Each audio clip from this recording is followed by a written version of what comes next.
बोलो सुल्तानाथ प्यारी की जय। श्री सतगुरु महाराज की श्री वन्नाम सर्व सुंदर बंदो सतगुरु चरण कुश प्रेम करना अशुभ हरण मंगल ये विचन जी श्री प्राणीनाथ सतगुरु विनय करू प्रणाम स्मरण राम रतन सतगुरु आटो सकल कले में करो श्री प्राणी श्री में राज सोना आयुगल फल करो फल करो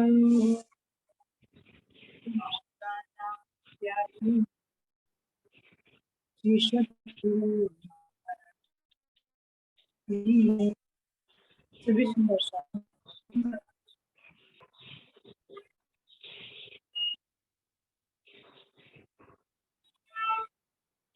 बोलो श्री प्राणनाथ के प्यारे की जय। बोलो श्री महाराज की जय।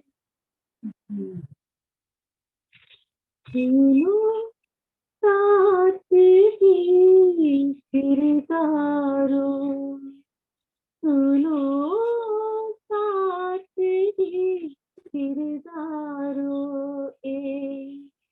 की जो वचन विचारे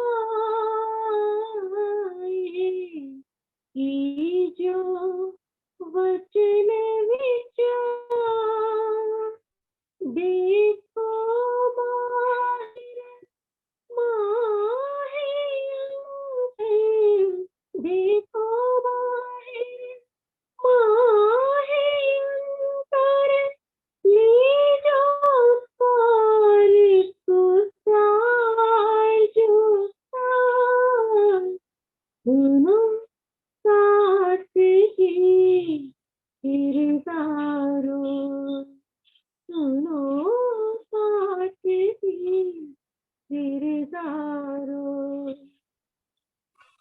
दर्द ये जाने दिल की, जाहिर जाने दे, दर्द ये जाने दिल की, जाहिर जाने दे, अंतर मुश्किल पहुँचना, अंतर मुश्किल पहुँचना, रंग लाया उपला दे, सुनो साथ की किरदारो, सुनो साथ की किरदारो। मेरे दिल के दर्द की, मेरे दिल के दर्द की साहिब जाएगा, मेरे दिल के दर्द की, मेरे दिल के दर्द की एक साहिब जानेगा, ऐसा कोई ना मिलेगा, ऐसा कोई ना मिलेगा, जा तो करो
करी है सारत, अब बहुत कहो मैं केता, करी है सारत। दिल आवे तो हीरो तो सुख पाए कहे मत, सुनो साथ जी किरदारो, सुनो साथ जी किरदारो। ए की जो वचन विचार, की जो वचन विचार, देखो बाहें माहे अंतर, देखो बाहें माहे अंतर, मेरा सार तो सार जो सार, सुनो साथ जी किरदारो, सुनो साथ जी किरदारो, सुनो साथ जी किरदारो। बोलो श्री प्राणनाथ प्यारे की जय, बोलो श्री सतगुरु महाराज की जय। प्रणाम जी दीदी, प्रणाम। प्रणाम जी, प्रणाम जी, बहुत बहुत धन्यवाद। बहुत मधुर वाणी राज जी महाराज जी की मेहर हमेशा ऐसे बरसती रहे। तो चलिए सुंदर साथ जी प्रेम से कीजिए, अभिनंदन करिए।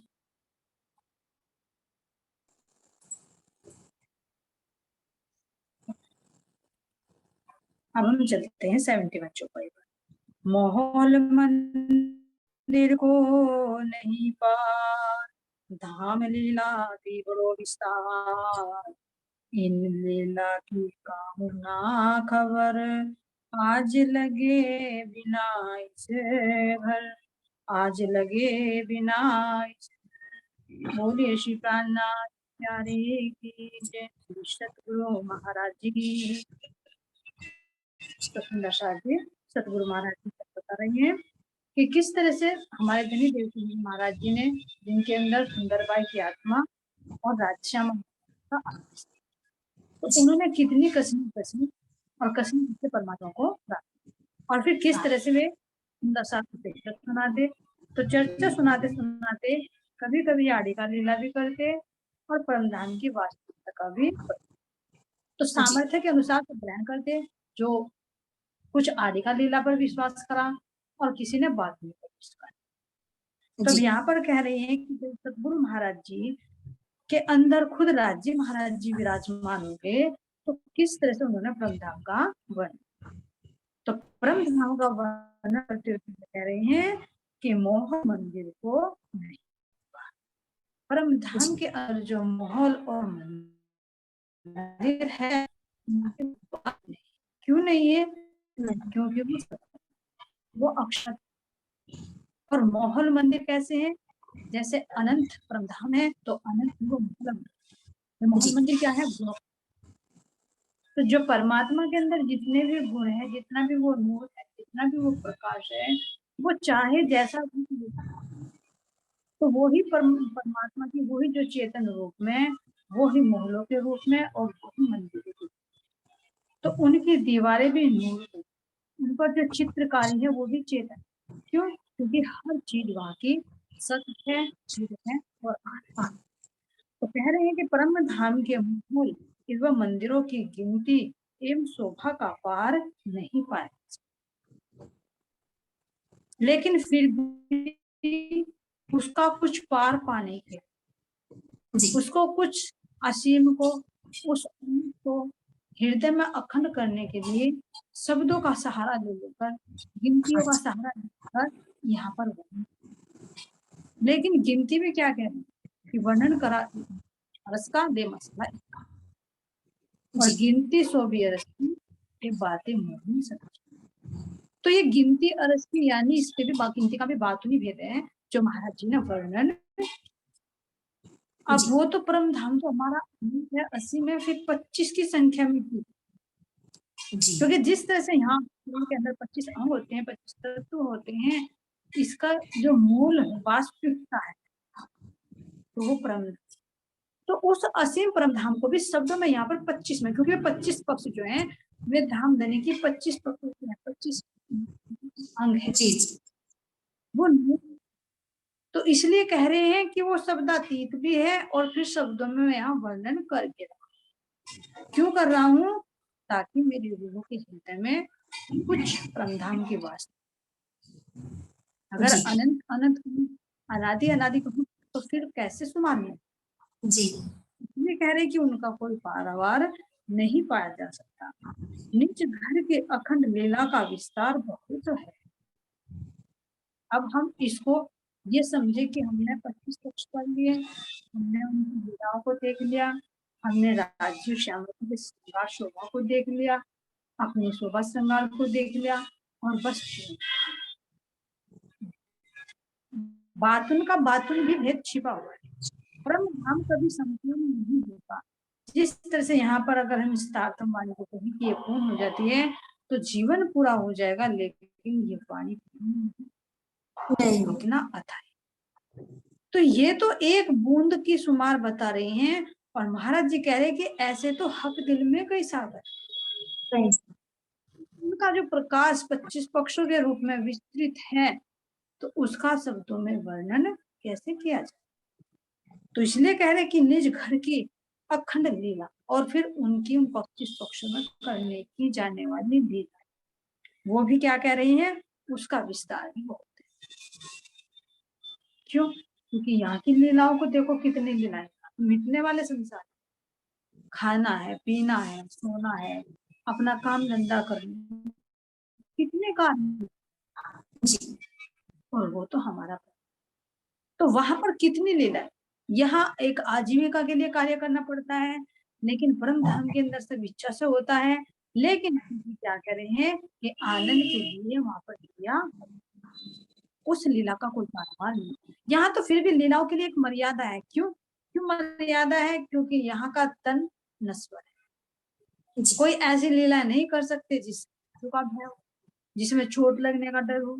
लेकिन उस पर अपने परम धाम में अनुभव कीजिए कि जब हमारा नूरी तन है, ना वहां मरने का डर, ना वहां गिरने का डर, ना जल में डूबने का डर, तो कितनी लीलाएं हम करते, और सारी लीलाएं कैसी हैं, आनंद से, प्रेम से, सारी लीलाएं अद्वैत से। तो यहाँ पर धाम गुरु ने उन लीलाओं को वर्णन करके, आज तक किसी को उस लीला के विषय में कुछ भी ज्ञान नहीं।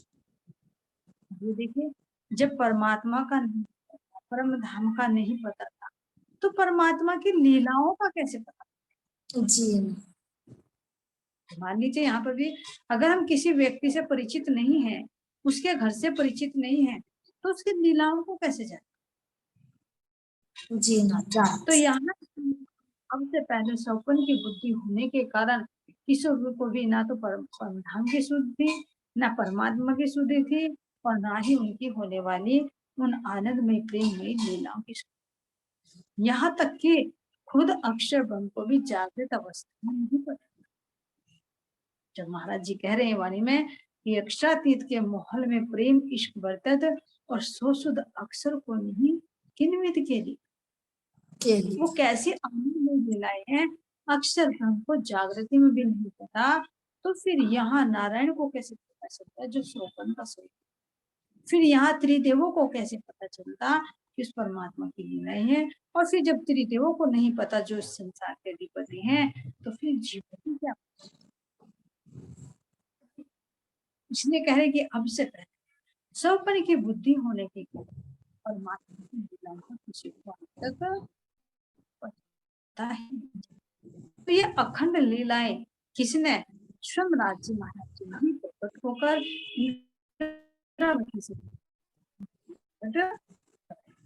तो लीला के विषय में कुछ भी ज्ञान नहीं था। इस अखंड घर की आत्माओं के बिना इस घर तक कोई पहुंचा नहीं। देखिए, कोई पहुंच भी क्या, ना तो परम धाम से कोई चीज आ सकती ना जा सकती, लेकिन हम ब्रह्म आत्मा ही तात्म ज्ञान की दृष्टि से वहीं बैठे को देख लें और आत्मा की दृष्टि से जुड़कर वो परम धाम का रहस्य प्रकट हो। तो अपने घर की कौन बता सकता है, मैं तो बता सकती हूँ।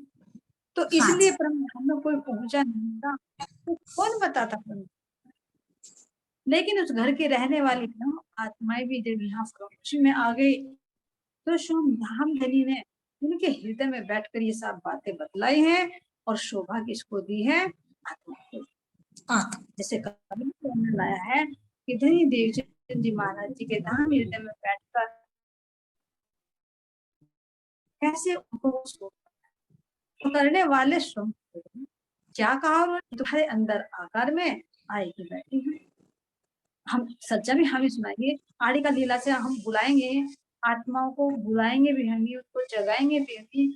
बस तुम्हें तो एक शोभा है, लेकिन वो शोभा कब दी गई, जब सुंदर बाई ने अपने आप,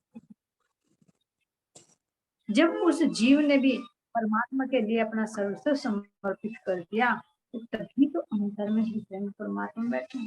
फिर आत्मा की कोई क्रिया नहीं होगी, जीव की कोई क्रिया नहीं होगी, फिर धाम धनी सारा सारा योग क्षेम धाम धनी, बस वो तो एक को माध्यम बनाएंगे, उसको पात्र बनाएंगे और पात्र बनाकर माध्यम बनाकर स्वयं धाम धनी इस वाणी को पढ़ा सकते, पढ़ाए तो इसको कोई और पढ़ा ही नहीं सकता, केवल धाम धनी इसके अंदर छिपे भेदों को।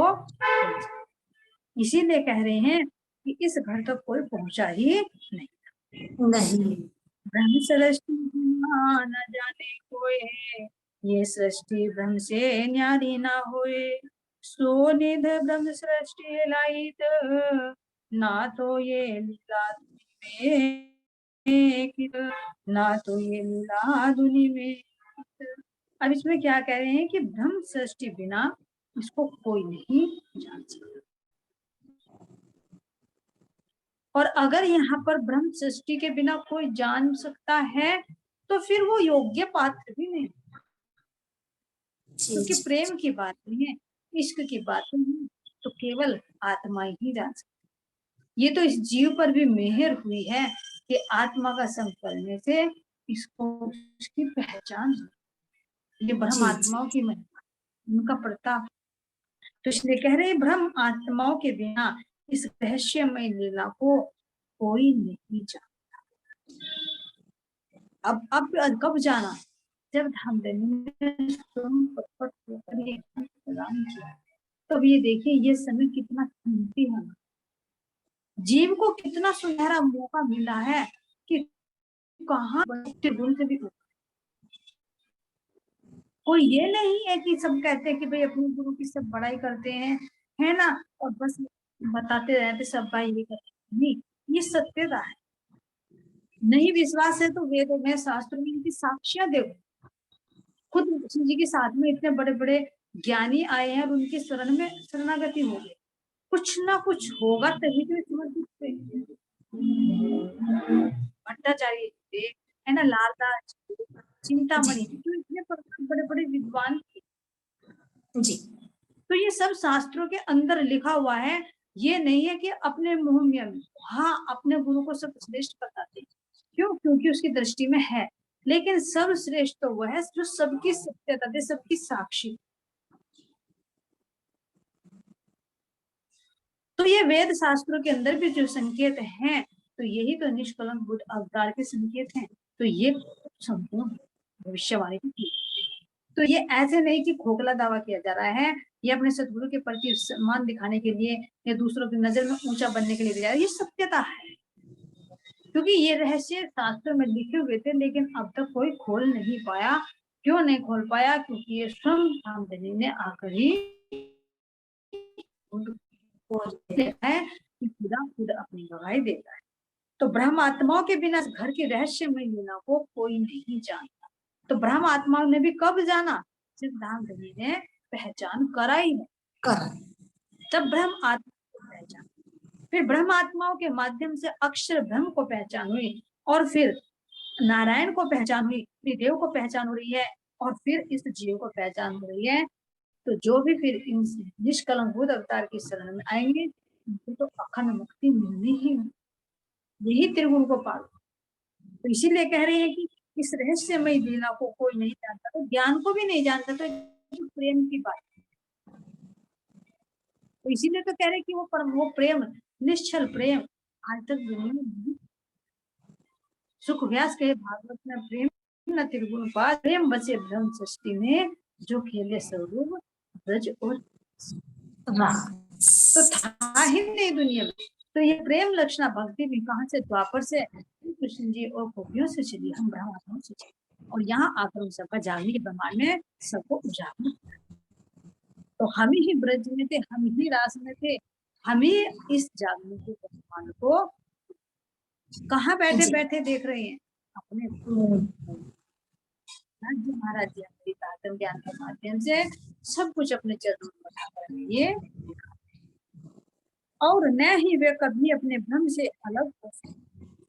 तो ना तो ब्रह्म आत्माओं के अलावा इस रहस्यमयी बातों को कोई जान सकता, केवल ब्रह्म आत्माएं ही जानती है, और ब्रह्म आत्माएं और ब्रह्म ये कल भी दिखाया कि कैसे अद्वैत जी कैसे द्वैत हो, अद्वैत है। क्यों? क्योंकि ब्रह्म और ब्रह्म की अंगनाएं नहीं है। जैसे कल भी बताया है कि समुद्र का जल और उसके वो अलग नहीं है, नहीं, वो आकृति ले। तो इसी तरह से ब्रह्म ने पूर्ण ब्रह्म को प्रकट करते हैं श्रम को आनंदित करने के लिए। तो एक लहर की बात ही श्यामा जी है, और लहर के अंदर से, श्यामा जी के अंदर से जितनी आनंद की तरंगे उठती हैं वे सब हम ब्रह्मात्मा हैं। हम ब्रह्मात्माओं के अंदर से जितनी आनंद की तरंगे उठती हैं वे हमारी कठपुतलियां हैं, वे हमारी जवाहरातों की पुतलियां हैं, और उनके अंदर से जितने उठते हैं वे सब आनंद की तरंगे उठने वाले वहां पर पशु पक्षी हैं, उन्हें उठने वाली जो आनंद की तरंगे हैं उनसे क्या बनते हैं, पेड़ पौधे बनते हैं, जमीन और आकाश बनता है। तो इस तरह से जड़ और चेतन जितने भी हैं सब जी महाराज जी के चेतन तत्व का विस्तार। मूल में चेतन रूप में राज्य महाराज जी, वे चाहे तो अपने आप को अनंत रूप धारण करके लीलाएं कर सकते हैं, और चाहे तो अपने अंदर समाय करके दृष्टि पाता है पांचों। अगर शास्त्रीय भाषा से कहे तो एक घनीभूत और एक द्रव्य, जो शास्त्रों में लिखा हुआ है कि परमात्मा की दो लीलाएं होते हैं, एक घनीभूत और एक द्रव्य। घनीभूत में वे सब एक रूप हो जाते हैं, एक हो जाते हैं, और द्रव्यभूत में अनंत रूप में भक्त की लीलाएं करते करें कि आत्मा अपने भ्रम से अलग नहीं है। ये सृष्टि भ्रम से न्यारी ना होए, तो सृष्टि भ्रम से न्यारी नहीं है, एक रूप है। लेकिन खेल दिखाने के लिए खुद राजा जी ने व्यवस्था, आत्मा क्या है, आत्मा भी ब्रह्म की इच्छा है। उनके तो कहा कि दोनों में होती है, एक जीव की मैं एक आत्मा की, तो फिर कौन बसता है, ब्रह्म बसता। जी जी, तो इसीलिए कह रहे हैं कि कोई नहीं जानता और न ही वे कभी अपने ब्रह्म से अलग हो सकते। परम धाम की यह अलौकिक अखंड निधि ब्रह्म स्वरूप आत्माएं ही संसार में। तो देखिए यहाँ शोभा किसको दी जा रही है, क्यों? क्योंकि ब्रह्म आत्माओं के कारण ही वो परम धाम का ज्ञान अवतरित हुआ है। जी, सृष्टि तो अक्षर ब्रह्म पहले भी बना रहे थे, जीव तो पहले भी हो रहे थे, ऋषि महर्षि तो पहले भी हो रहे थे, त्रिगुण तो पहले भी थे, आदिनारायण तो पहले भी बनते थे। लेकिन अब ये देखिए कि ये जो निधि आई है, जो एक खजाना आया है, ये किसके लिए आया है, ये जी परमात्मा ने आत्माओं के लिए भेजा। तो इसीलिए इस अखंड निधि को ब्रह्म स्वरूप, जो ब्रह्म के ही समान, ब्रह्म सृष्टि कही तद्भगत, इसीलिए कह रहे हैं कि ब्रह्म सृष्टि की तुलना ब्रह्म के समान की गई है कि ब्रह्म स्वरूप आत्मा ही संसार में लाई है। इसके पूर्व संसार में इस लीला की चर्चा कहाँ हुई, बताइए कहाँ हुई, कहीं नहीं हुई। अगर ब्रह्म के संकेत थे, परम धाम के संकेत थे, तो सौपन की बुद्धि होने के कारण उनका भी कोई आज तक खुलासा तो नहीं पाया। उनके भी खुलासा कब हुआ, जब धनी देवचंद जी महाराज जी खुद वो तारतम ज्ञान की चाबी लेकर आए हैं, जिस चाबी से वेद करते हुए उनके गहरे रहस्य प्रकट हुए और उसका पूर्ण प्रकाश तो इंद्रावती स्तुति के माध्यम से धामधनी में ही किया है। तो इसीलिए अब कह रहे हैं कि ए वाणी धनी मुक्ति कहे, सो यह दुनिया क्यों कर लहे। गांग जी भाई मिले अवसर, तिनिये बानी लई चितधर, तिनिये बानी लई चितधर। तो क्या कह रही है कि यही कारण है कि जब नित्यानंद स्वामी सतगुरु श्री देवचंद जी ने उस चिन्ह में अविनाशी लीला की बात कही तो साधारण व्यक्ति उस पर विश्वास न। ना कर। और देखिए अब भी प्रैक्टिकल में चर्चा होती है, लेकिन जीव कहाँ सुनता है। जी जी जी जो गुण कहने से जीव है वो कहाँ सुनता है, तुम कितना ही सुनो, चाहे हमारे परिवार में भी क्यों ना। शरीर से तो संबंध जोड़ेंगे लेकिन आत्मा से संबंध नहीं। महाराज जी कह रहे कि सगाई पर चेतना की कोई सुधी नहीं। शरीर से संबंध होते हुए भी इस वाणी को कौन सुनता है, जाके धनिये पकड़े हाथ, जिस पर धाम धनी की मेहर होती है, कृपया होती है, वही इसको वाणी को सुनता है, नहीं तो इसको और फिर सुनना भी अलग अलग पर वहां मर्यादा। कोई दिखा देख के सुनता है ना, कोई मर्यादा में बंद कर सुनता है, कोई पुष्ट होकर सुनता है कि मुझे सुनना है तो सुन। लेकिन सुनने के बाद भी जो स्टेप है वो तो कोई ही जीव उठाता है। पहले श्रवण करता है, फिर मनन करता है और फिर उस पर चलन करता है, व्यवहार में ला। तो ऐसा धनी देवचंद जी महाराज जी के साथ भी हुआ, लेकिन उस समय तो ब्रह्मात्माएं तो थी, लेकिन चौपन अवस्था में थी, जीव अवस्था में थी। तो उसके लिए धनी को क्या करने पड़े, हरि का लीला करने। क्योंकि जीव क्या करता है, चमत्कारों पर ज्यादा विश्वास, जी अच्छे का महाराज देखा है, जिन्होंने नाम लिया हुआ है, कई कई साल हो गए महाराज जी से जुड़े हुए हैं और दावा करते हैं कि हम तो रामधन महाराज जी के चेले। और उनको पीछे पीछे देखो तो कोई भगवान जी को बताता है कि वे वहां तो सारी बातें बता देते हैं, कभी साईं बाबा पे जाते हैं, कभी कहीं जाते हैं, कभी छुप छुप कर चोरी। तो ये देखिए वो चोरी किससे कर रहे, परमात्मा से क्या छिपा है ना। जी जाने जाने दिल की चोरी, और उस मालिक से क्या छुपा जिसके हाथ में सबकी डोरी। जी जी तो हमारे से तुम्हारे से तो चोरी कर लेंगे, क्या क्या छुप छुप कर रहे हैं।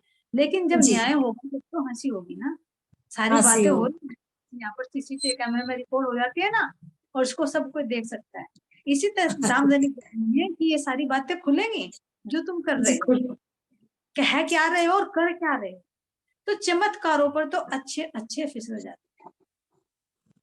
तो एक विश्वास दिलाने के लिए धनी देवचंद जी महाराज जी के माध्यम से राजी महाराज जी ने उस अवस्था को देखते हुए कुछ आड़े का लिखा, लेकिन चमत्कार को महत्व नहीं दिया, श्री जी ने नहीं दिया। फिर चमत्कार को क्या बता दिया कि ये तो एक कहर है। क्यों? क्योंकि परमात्मा की प्राप्ति में ये अवरोधक बनता है। जी तो जी वास्तविक जागृति किससे, चमत्कार से नहीं हो। वो अवस्था थी, वो समय था, वो आड़े का लीला का सहारा लेना पड़ा।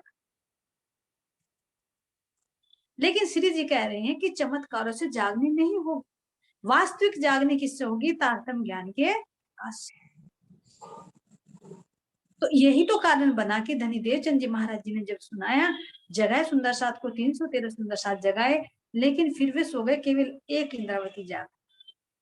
जी जी जी ना, उनको भी तो वो बल देकर उन्होंने खड़ा किया, क्योंकि वो शोभा देनी थी। और मेन कारण क्या था, धामधनी की ये लीला थी। उन्होंने पहले ही कह दिया था कि श्यामा जी 2 चोले धारण करेगी, 2 चोलों में वो जागने नहीं लगता। ये भी संसार की व्यवस्था के अनुसार, क्योंकि जैसा देश वैसा वेश करना पड़ता है। तो यहाँ पर भी शुरू में जो मोहम्मद साहब को लेकर भेजा तो सैयद का ज्ञान लेकर भेजा, और धनी देवचंद जी महाराज जी को भेजा तो हकीकत का ज्ञान, हकीकत। तो उनके अंदर भी वही श्यामा जी है, वही राजी महाराज जी है।